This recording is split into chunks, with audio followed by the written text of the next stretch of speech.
était resté intouché, etc. Et nous, sur la maison, on a quand même des impacts de balles partout parce que les Américains sont arrivés par la forêt pour tuer les Allemands.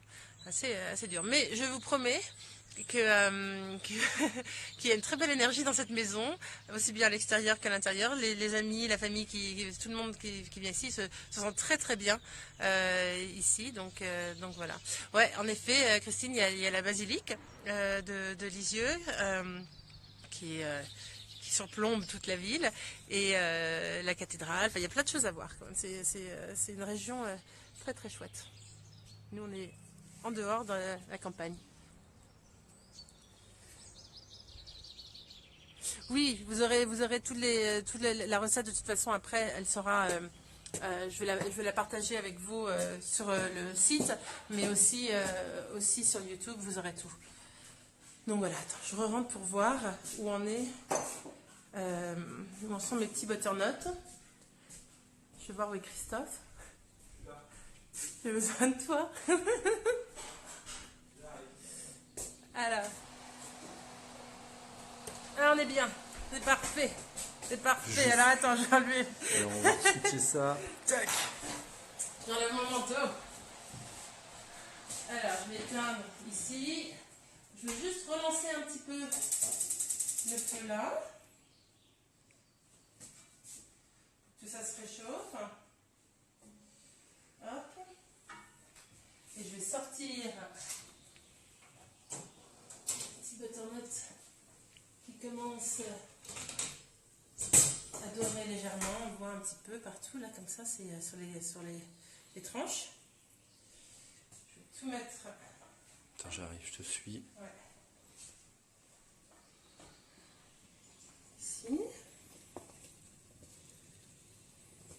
Hop. Ça saute.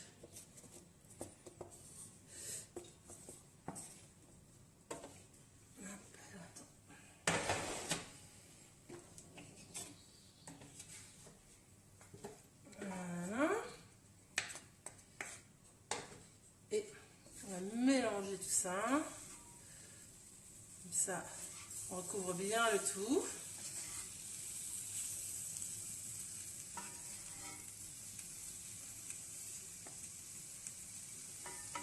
Parfait.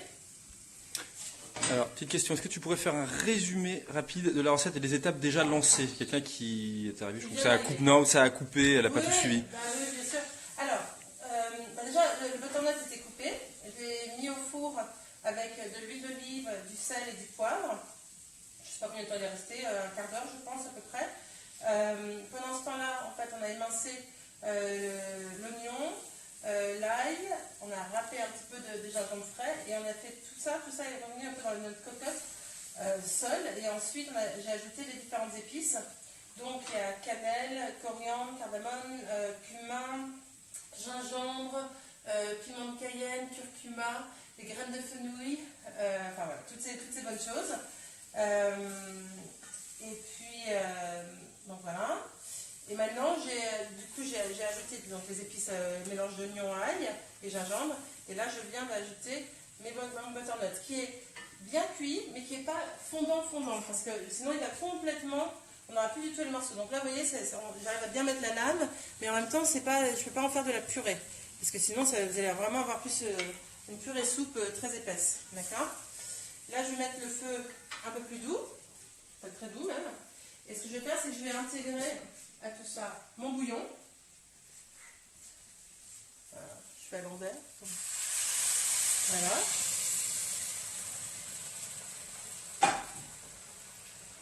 On met ça. Ok.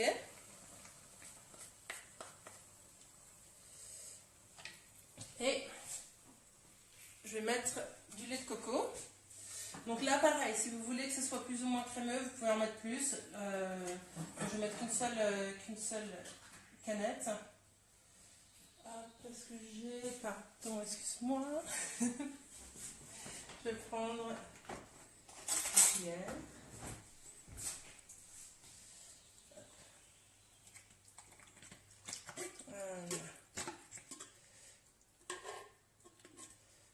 On ajoute le lait de coco. que c'est un bouillon maison? Alors là, non. Non, non, c'est un bouillon maison. Mais il arrive de le faire tout à fait avec la carcasse de poulet, des restes de légumes, etc. Mais là, non. Là, je fais un bouillon cuit.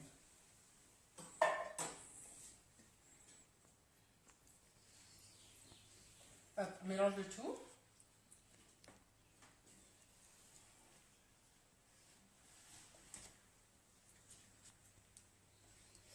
Et ce qu'on va faire, c'est qu'on va, après, il faut le laisser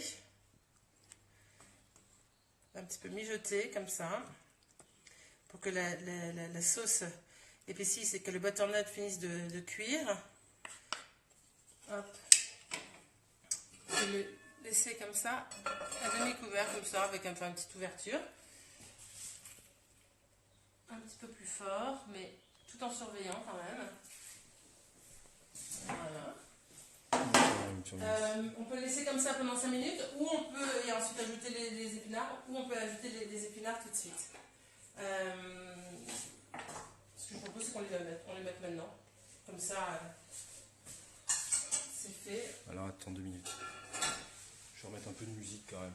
Ah d'accord. Je m'éloigne, tout va bien. Ne vous inquiétez pas.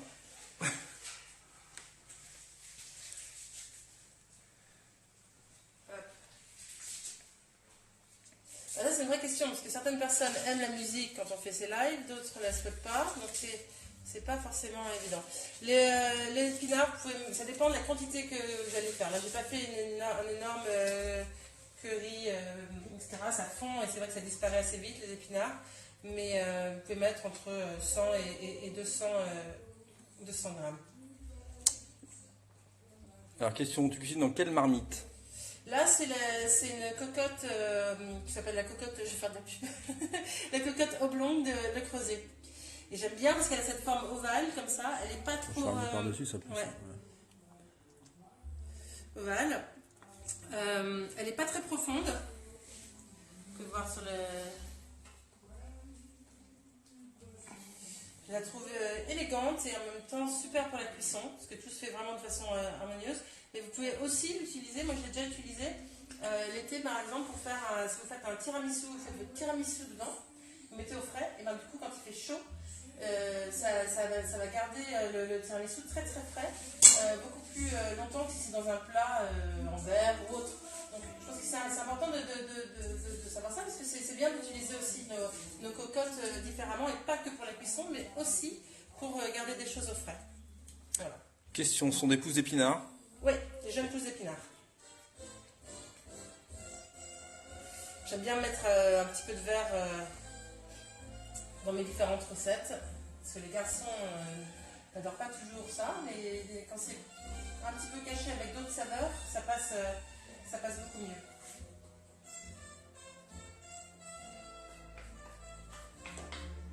Voilà. Alors là, on pourrait laisser le tout mijoter un peu plus longtemps, si on voulait. Ça dépend aussi, encore une fois, je vais vous montrer, de la consistance que vous souhaitez. Là c'est quand même, ça me semble quand même pas mal. On a envie d'avoir un petit peu de jus. Ensuite, vous pouvez le servir en plat unique. Moi, je vais faire un plat avec les petits flatbread là, que j'ai fait. Mais vous pouvez le faire aussi avec du riz. Et je trouve que quand on a du riz, on a envie que ce soit un petit peu liquide quand même. Donc voilà. Et ensuite, c'est tout simple pour finir la recette. Bon, là, moi, je vais devoir le faire cuire encore un peu plus longtemps ensuite, comme je disais, c'est surtout pour le butternut. Et ça fait très très doux. Mais je vais lui amener là. Ah, je vais vous montrer mon petit truc on va concasser des noix de cajou. Donc moi, mon petit truc, c'est j'en mets dans un torchon comme ça. Je ferme le torchon.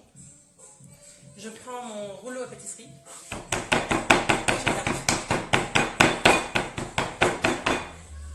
Je regarde un petit peu. Ah, pas mal.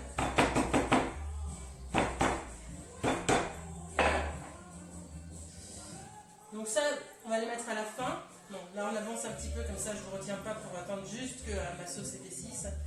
Mais je vais ajouter du coup un peu de coriandre. Moi je mets tout. Les brins, pas que les feuilles. Je trouve que tout est bon. J'essaie d'utiliser tout le temps le maximum des choses. Je vais éteindre le feu là pour l'instant. Voilà. Je vais prendre des noix de cajou. Je mets par-dessus pour servir. J'en mets d'autres.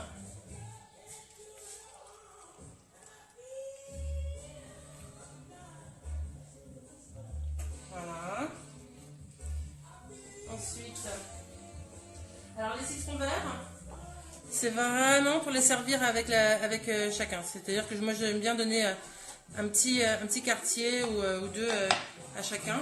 Vous pouvez aussi, alors on va voir si ça tient là, mais vous pouvez aussi les disposer sur le plat avant de servir.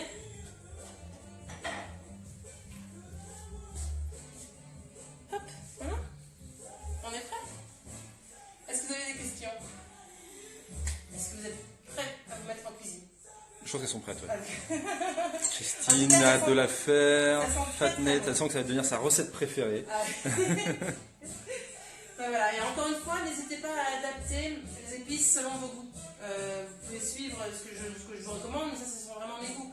Si vous n'avez pas trop la cannelle, ne mettez pas les 2 grosses cuillères à café de cannelle. Vous n'êtes pas obligé de la mettre du tout. Si vous n'avez pas, il y a des gens qui détestent ça. Moi, c'est vrai que j'adore ça. C'est mon côté américain. J'aime bien en mettre un petit peu dans tout.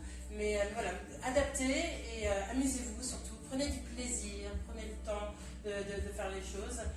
C'est aussi un plat qui peut être fait la veille, on va chauffer le lendemain. Enfin voilà, vous pouvez, pourquoi pas ensuite mixer le reste et l'utiliser comme accompagnement pour autre chose. Si vous faites une assiette avec des restes, moi je trouve ça super aussi avec les assiettes où on a des petits goûts de différentes saveurs. Enfin voilà, prenez du plaisir surtout. Et